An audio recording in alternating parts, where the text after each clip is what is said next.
No ar, Jornal da CUT.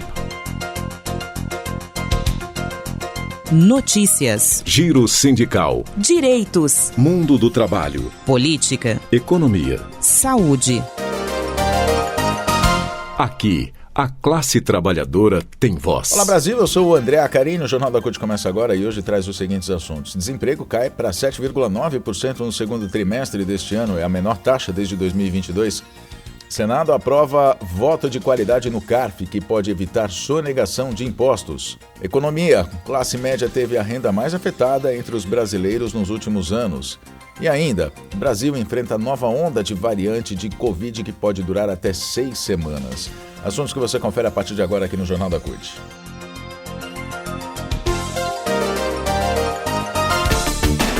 Rádio CUT. Aqui, a classe trabalhadora tem voz. Acesse pelo site www.cut.org.br.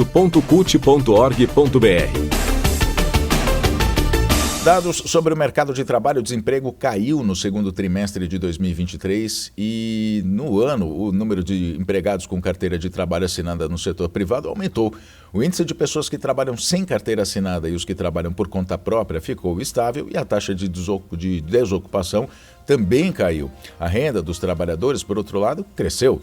Os dados são da Pesquisa Nacional por Amostra de Domicílios Contínua, a PNAD contínua, do IBGE, que foram divulgados nesta quinta-feira. Os números mostram que a taxa de desocupação do trimestre, maio a julho de 2023, ficou em 7,9%. Foi um recuo de 0,6 ou 0,6 ponto percentual frente ao trimestre anterior, de fevereiro a abril, que atingiu 8,5%.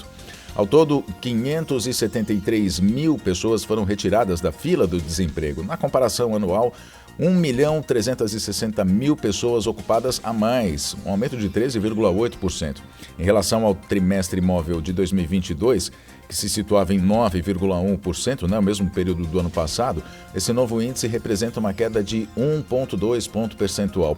Foi o menor contingente de desocupados nesse trimestre, agora, nesse último trimestre, terminado em junho, desde 2015. A Adriana Beringui, ou Beringai, que é coordenadora de pesquisas da PNAD contínua, diz que esse recuo no trimestre, encerrado em julho, ocorreu principalmente pela expansão do número de pessoas trabalhando. O número de empregados com carteira de trabalho assinada no setor privado, incluindo a categoria de domésticas, foi de 37 milhões, um crescimento de 3,4% na comparação anual, ou seja, 1.200.000 pessoas a mais.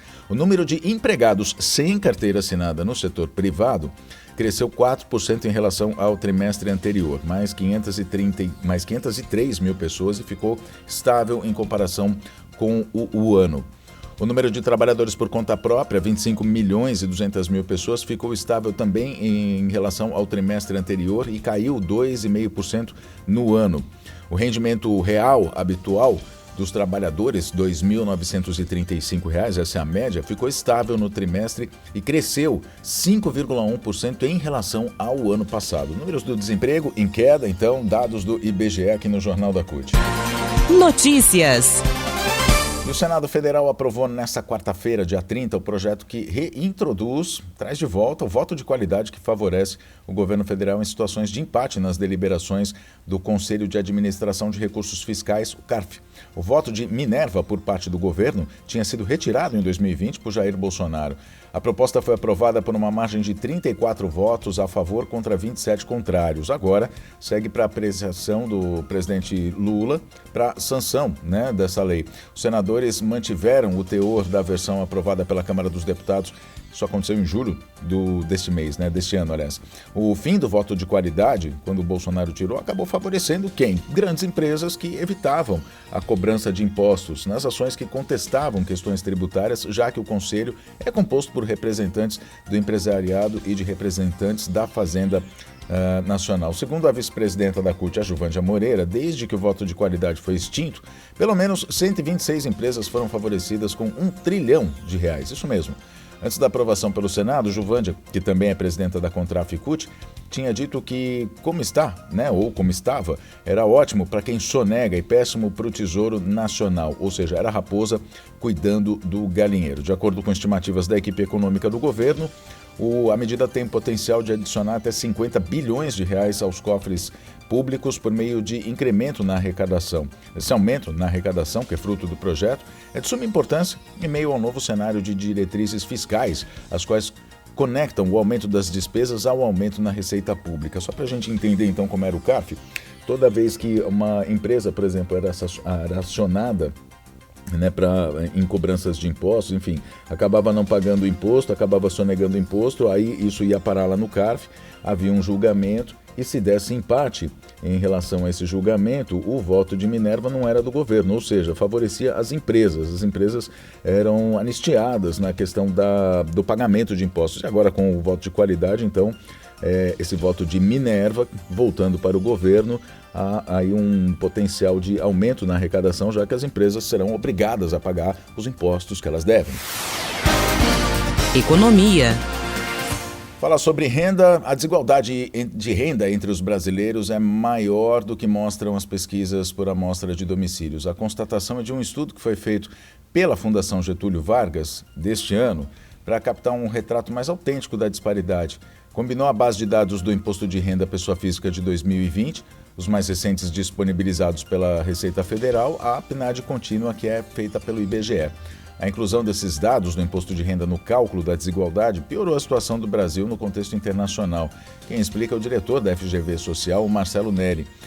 Em entrevista ao Brasil de Fato, ele diz que a desigualdade brasileira, com base nas pesquisas domiciliares, como a PNAD, é uma das mais altas no mundo. O Brasil é conhecido como o país da desigualdade, mas quando a gente junta os dados do imposto de renda com os da PNAD, essa conclusão fica ainda mais forte.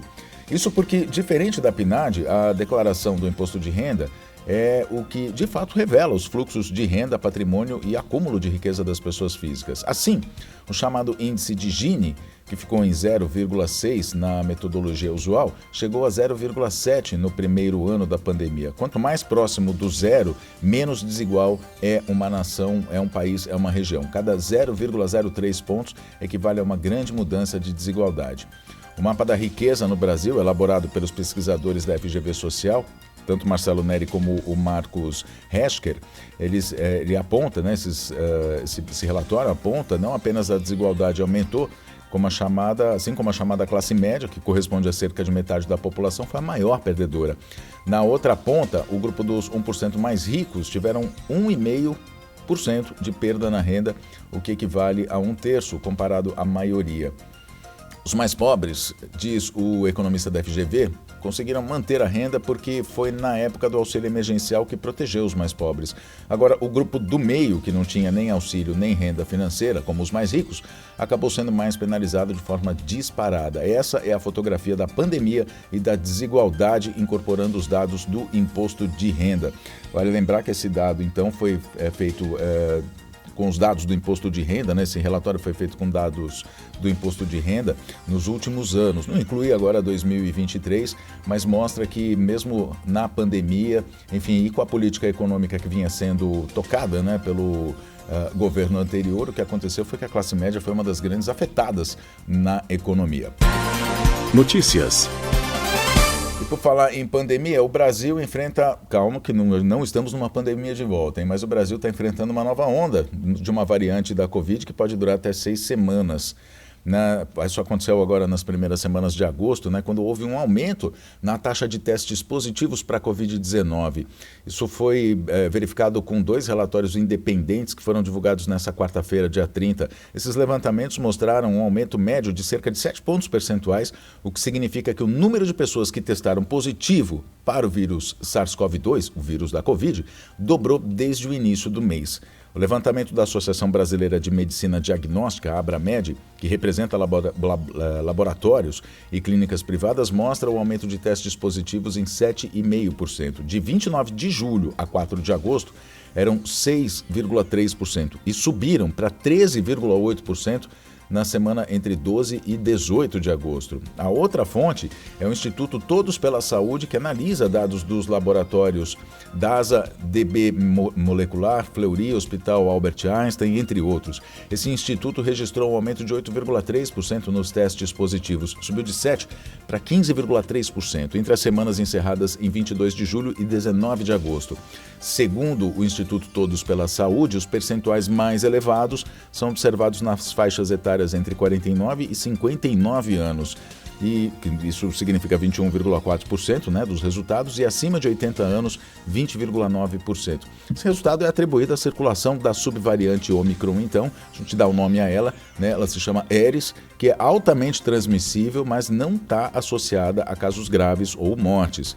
Apesar dessa alta, o presidente da Sociedade Brasileira de Infectologia, Alberto Chebaba, afirma que a atual onda da Covid deve durar de 4 a 6 semanas no país. Os sintomas podem variar em intensidade de pessoa para pessoa, são semelhantes aos de outras variantes da Covid, incluindo a febre, a dor de garganta, cansaço, dor de cabeça, tosse, perdas de olfato, paladar. Especialistas recomendam também que pessoas com baixa imunidade, seja devido a doenças, transplantes, enfim, devem ter cuidado extra ao lidar com aglomerações. É importante que elas estejam em dia com a vacinação e sempre usem máscaras e evitem lugares com aglomerações, com muitas pessoas. Alertam ainda os especialistas que apenas 15% do público-alvo tomou a vacina bivalente até o mês passado, então corra para tomar a vacina. Se a gente for olhar o mundo, segundo a OMS, o planeta registrou cerca de 1,5 milhão de novos casos de Covid-19 entre os dias 24 de julho e 20 de agosto. Foi um aumento de 68% quando comparado ao total nos 28 dias anteriores. Nesse mesmo intervalo de tempo, foram aproximadamente 2.000 mortes, uma queda de 48% em relação ao período anterior, o que mostra então que ela tem uma baixa taxa de mortalidade, essa nova variante Aedes, né, do Covid-19, da variante Ômicron. O número de hospitalizações aumentou em 21%, com 49.380 pacientes entre 17 de julho e 13 de agosto, e essa comparação foi feita com os 28 dias anteriores a esse período. Então, cuide-se, hein? Vamos lá. O Jornal da CUT fica por aqui. Muito obrigado pela sua companhia. Nos falamos na próxima edição. Até lá.